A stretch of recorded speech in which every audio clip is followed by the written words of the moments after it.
இதை சாப்பிட்டு போங்க. எதுக்கு வான்மதி? இல்ல, தயிர்ல சக்கரை போட்டு கொண்டு வந்திருக்கேன். நான் எக்ஸாம்க்கு போகும்போது என் அம்மா கொடுப்பாங்க. இதை சாப்பிட்டு போனா நல்லது நடக்கும்னு சொல்லுவாங்க. நீங்களும் சாப்பிட்டு போங்க, உங்களுக்கும் எல்லாம் நல்லதாவே நடக்கும். நீங்க மீட்டிங் போறீங்கன்னு சொன்னீங்கல்ல, அதான் இதை சாப்பிட்டு போங்க. நானே சாப்பிட்டுக்கிறேன்.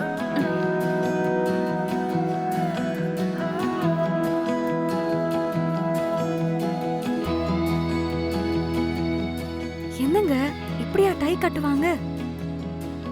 இருங்க.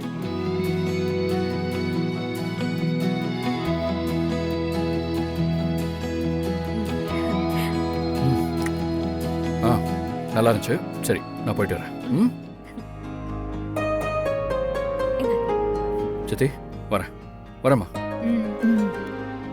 அப்படிதான் அதுக்கு ஆன்சர் பண்ணு. கிளம்புறேன். பாய் மாமா. என்னங்க பாய். பாய்.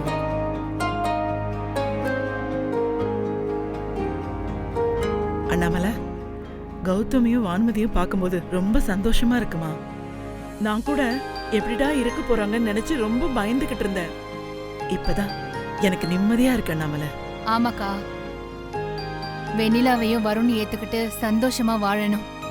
அது ஒண்ணுதான் என்னோட இப்போதைய பெரிய வேண்டுதலா இருக்கு. எல்லாம் சரியாயிடும். வெண்ணிலா ரொம்ப அனுசரணையான பொண்ணு. அவளை யாருக்காவது பிடிக்காம இருக்குமா? வருண் சீக்கிரமே அவளை புரிஞ்சுக்கிட்டு ஏத்துப்பான் அண்ணாமலை. சரி வா, கிச்சன்ல கொஞ்சம் வேலை இருக்கு, போலாம்.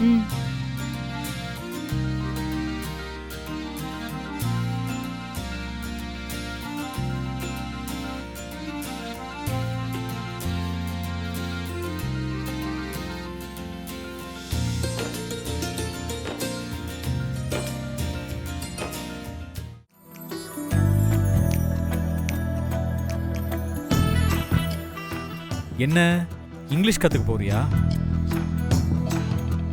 மாடர்னா மாறி பார்த்தா எதுவும் நடக்கலன்னு இப்ப இங்கிலீஷ் கத்துக்கிறியா? இங்க பாரு, நீ தலகீழா நின்னு தண்ணி குடிச்சாலும் என் மனசுல உன்னால இடம் பிடிக்க முடியாது. ஏங்க இப்படி எல்லாம் சொல்றீங்க? வேற என்ன சொல்றது? இங்க பாரு, 3 மாசம் இல்ல 3 வருஷம் ஆனாலும் உன்னை என்னால ஏத்துக்கவே முடியாது. இதெல்லாம் அம்மாவோட வேலை தானே, அவங்க கிட்டயும் போய் சொல்லு. இதனாலலாம் நான் உன் கூட சேர்ந்து வாழ மாட்டேன். ஆனா இங்கிலீஷ் கத்துக்கிறது நல்ல விஷயம்தான், கத்துக்க. அப்பதான் தனியா நிக்கிற அளவுக்கு தன்னம்பிக்கை வளரும். அதுக்காக மட்டும் கத்துக்க. என் கூட சேர்ந்து வாழலாங்கிற ஆசையில மட்டும் படிக்காத. உனக்கு தான் அது டைம் வேஸ்ட். உனக்கும் எனர்ஜி வேஸ்ட், உனக்கு கத்து கொடுக்கறவங்களுக்கு எனர்ஜி வேஸ்ட்.